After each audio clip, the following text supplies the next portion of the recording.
रहा होता है, आप संपर्क में लगातार रहे होंगे, लेकिन डर जरूर लग रहा होगा टीवी पे खबरें। तो बहुत था, अभी भी आंसू रुकने में नहीं आ रहे। समझ सकते हैं, ये एक माँ की तकलीफ होती है। क्या कुछ कहना चाहेंगे, क्या क्या किस तरीके से बात हो रही थी आपकी? वीडियो कॉलिंग नहीं हो रही, इंटरनेट के जरिए। अब राहत है बेटा घर? राहत है, खुशी भी है कि हमारा बेटा हमें वापस मिल गया। और बच्चे भी फंसे हुए हैं, उनके लिए कोई अपील? बस मैं भगवान से ये प्रार्थना करती हूँ वो बच्चे भी जल्द से जल्द अपने घर पहुँच जाएं, और मोदी जी से भी हमारी यही रिक्वेस्ट है कि उन बच्चों को जल्द से जल्द निकाला जाए। उनकी पढ़ाई को लेकर कोई चिंता, बच्चे की पढ़ाई को लेकर चिंता, उसको लेकर कोई अपील? हाँ जी। क्या कहना चाहेंगे?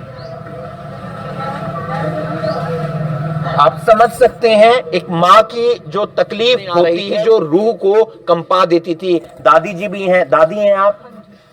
राहत है, बेटा आ गया है? ठीक। लगातार फोन पे बात? हाँ, फोन पे बात चाहते थे कि जल्दी से जल्दी आ जाए। और बच्चों के लिए कुछ कहना चाहेंगे? बहुत वो भी बच्चे जल्दी आ जाए अपने घर में वापस। तो आप देख सकते हैं, ये दादी है, माता है, देव है, और उनके और रिश्तेदार गॉड से बहुत थैंक यू है कि हमारा बेटा सही सलामत हमारे बीच में है।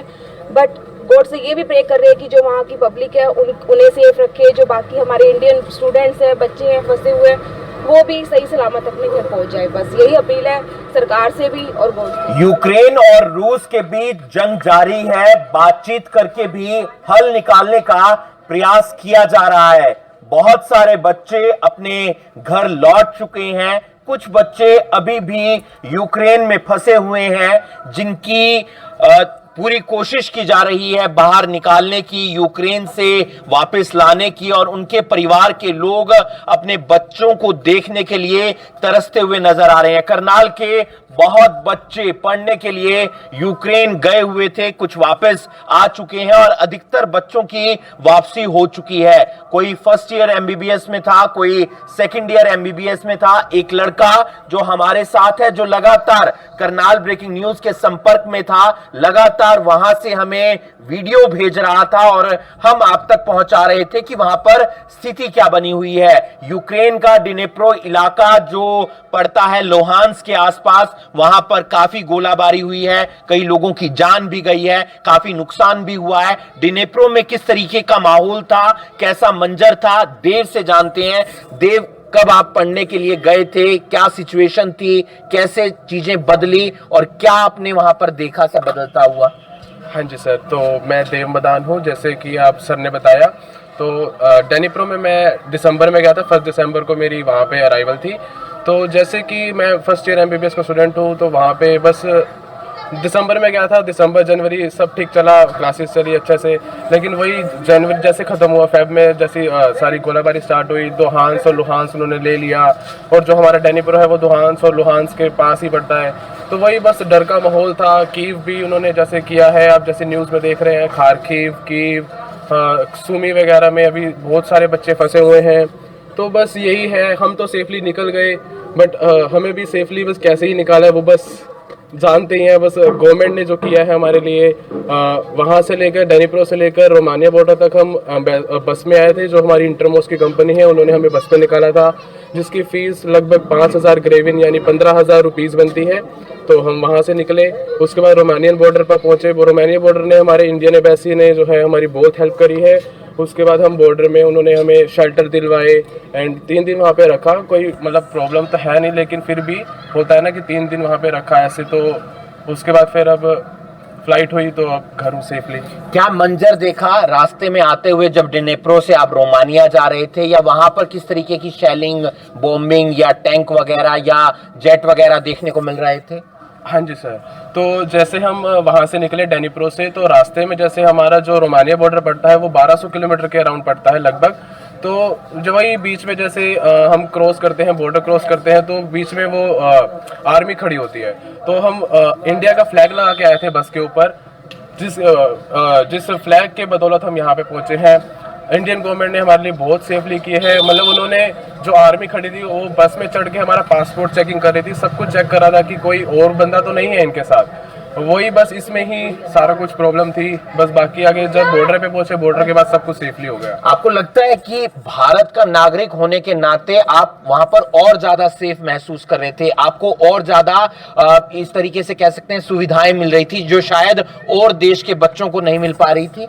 सर मैं ऐसे तो नहीं कह सकता, यूक्रेन में हमें ऐसी कोई सुविधा नहीं मिली जिसके थ्रू, लेकिन रोमानिया बॉर्डर पहुंचने के बाद इंडियन एम्बेसी ने और इंडियन गवर्नमेंट ने हमारा बहुत साथ दिया है। उसके लिए मैं इंडियन गवर्नमेंट को बहुत बहुत धन्यवाद कहूँगा, बहुत बहुत थैंक यू कहूँगा, जिन्होंने हमारी हेल्प की है रोमानिया बॉर्डर पे पहुंचने के बाद।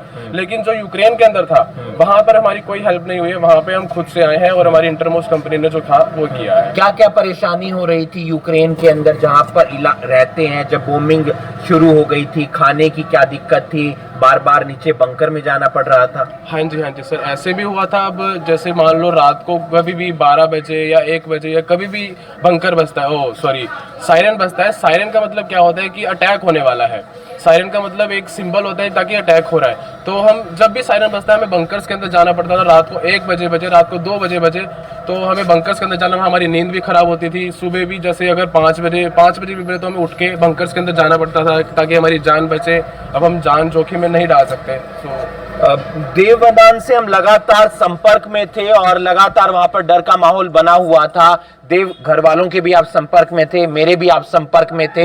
डर लग रहा था क्योंकि रोजाना मिसाइल की खबरें, कभी किसी की जान गंवाने की खबरें आती थी सामने। हाँ जी सर, डर तो देखो सबको ही लगता है और हम तो वैसे भी फर्स्ट ईयर के ही बच्चे हैं तो डर तो सबको ही लगता है। और पेरेंट्स भी बहुत ज़्यादा दुखी थे, इनको भी मतलब सपोर्ट हमने किया है कि कोई बात नहीं, डरने की बात नहीं है, ऐसा कुछ भी नहीं है। लेकिन फिर भी होता है डर, तो इस वजह से ही। तो आगे की पढ़ाई को लेकर कितनी चिंता है? सर पढ़ाई को लेकर तो होगा नुकसान, क्योंकि अब फर्स्ट ईयर है अभी तो हमारा, लेकिन हमारा इतना नुकसान नहीं है, हम दोबारा भी कर सकते हैं। लेकिन जो सेकंड ईयर के स्टूडेंट्स हैं, 4th ईयर के स्टूडेंट्स हैं, उनको बहुत ज़्यादा प्रॉब्लम आएगी। 6th ईयर वालों को तो डिग्री मिलनी थी, उनके लिए 2 मंथ्स रह गए थे सिर्फ, तो उनके लिए बहुत ज़्यादा प्रॉब्लम आएगी। हम तो फिर भी कर लेंगे बाद में। सरकार से कोई अपील? सरकार से बस यही अपील है कि जो बच्चे अभी भी खार्किव में, कीव में या सुमी में फंसे हुए हैं उनको जल्दी से जल्दी निकाला जाए, उनकी हेल्प की जाए, उनको रोमानिया बॉर्डर तक या हंगरी बॉर्डर तक जल्दी से जल्दी पहुंचाया जाए। और उनकी माता जी भी हमारे साथ हैं, उनसे भी एक बार जान लेते हैं, क्योंकि सबसे ज्यादा डर जो घर पर लग रहा होता है वो बहन को, पिता को, माता को लग रहा होता है। आप संपर्क में लगातार रहे होंगे, लेकिन डर जरूर लग रहा होगा। टीवी पे खबरें तो बहुत था, अभी भी आंसू रुकने में नहीं आ रहे। समझ सकते हैं, ये एक माँ की तकलीफ होती है। क्या कुछ कहना चाहेंगे? क्या किस तरीके से बात हो रही थी आपकी? वीडियो कॉलिंग ही हो रही थी इंटरनेट के जरिए। अब राहत है बेटा घर? अब राहत है, खुशी भी है कि हमारा बेटा हमें वापस मिल गया। और बच्चे भी फंसे हुए हैं, उनके लिए कोई अपील? बस मैं भगवान से यही प्रार्थना करती हूँ वो बच्चे भी जल्द से जल्द अपने घर पहुँच जाएं। और मोदी जी से भी हमारी यही रिक्वेस्ट है कि उन बच्चों को जल्द से जल्द निकाला जाए। उनकी पढ़ाई को लेकर कोई चिंता, बच्चे की पढ़ाई को लेकर चिंता, उसको लेकर कोई अपील? हाँ जी। क्या कहना चाहेंगे? आप समझ सकते हैं, एक माँ की जो तकलीफ होती है वो आंसुओं के जरिए बाहर निकलती है, क्योंकि जाहिर सी बात है 18-19 साल का बेटा है, अभी पढ़ने के लिए गया है, फर्स्ट ईयर था, उम्मीद थी कि डॉक्टर बनकर आएगा, लेकिन उससे पहले वहां पर जंग हो जाती है और उसमें वहां पर लगातार ऐसी खबरें आ रही थी जो रूह को कंपा देती थी। दादी जी भी हैं, दादी हैं आप? राहत है, बेटा आ गया है? ठीक, लगातार फोन पे बात? हाँ, फोन पे बात चाहते थे कि जल्दी से जल्दी आ जाए। और बच्चों के लिए कुछ कहना चाहेंगे? बहुत वो भी बच्चे जल्दी आ जाए अपने घर में वापस। तो आप देख सकते हैं, ये दादी हैं, माता हैं, देव हैं और उनके और रिश्तेदार भी हैं, चाची हैं। क्या कुछ कहना चाहेंगे? भतीजा गया हुआ था पढ़ने के लिए, लेकिन डर लग रहा था लगातार। बहुत ज्यादा पैनिक में थे, सोच के कि हमारा बेटा वहाँ अकेला है, कैसे कर रहा है। लेकिन ये इतना हिम्मत वाला, ये हमें खुद हौसला दे रहा था कि आप लोग पैनिक में मत आओ, मेरी टेंशन मत लो। हमने इसे बहुत हौसला दिया। बट आज गॉड से बहुत थैंक यू है कि हमारा बेटा सही सलामत हमारे बीच में है। बट गॉड से ये भी प्रे कर रहे हैं कि जो वहाँ की पब्लिक है उन्हें सेफ रखे, जो बाकी हमारे इंडियन स्टूडेंट्स हैं, बच्चे हैं फंसे हुए, वो भी सही सलामत अपने घर पहुंच जाए। बस यही अपील है सरकार से भी और बोर्ड से भी। Thank you. पढ़ाई को लेकर कुछ कहना चाहिए? पढ़ाई के लिए है तो सही, लॉस तो है, बहुत बड़ा लॉस है। फर्स्ट ईयर था बच्चे का, कैसे करेगा कैसे नहीं, क्योंकि ऑनलाइन तो इतनी पढ़ाई होती नहीं डॉक्टरी की। बस यही है, देखो कैसे करता है पढ़ाई, यहाँ पर करेंगे अब कुछ। आपका नाम? नैन्सी। देव, एक आखिरी सवाल कि किस तरीके से वहां पर जो यूक्रेनियन थे वो अपनी जान बचा रहे थे, क्योंकि लगातार डर बना हुआ है, अभी भी खबरें आ रही हैं, कुछ बातचीत की भी खबरें आ रही हैं, अपनी आंखों से जो आपने देखा कुछ और बताना चाहेंगे? कुछ ऐसा मंजर? हाँ जी सर, जैसे आप यूक्रेनियन की बात करें, यूक्रेनियन वहाँ के सिविलाइजेशंस, तो वहाँ के सिविलियंस भी थे, वो भी डरे हुए थे बहुत ज़्यादा। जैसे हम जा रहे थे तो उनकी आंखों में भी आंसू थे कि हम लोग इंडियन स्टूडेंट्स हैं, हमारे पास तो घर है, हम तो इंडिया चले जाएंगे, लेकिन उनके लिए यूक्रेन है, वो कहाँ जाएंगे? तो उनके लिए भी बहुत प्रॉब्लम है, वो कहाँ जाएंगे? जैसे वही भी बंकर्स के अंदर रहेंगे, उनके लिए भी खाना नहीं होगा।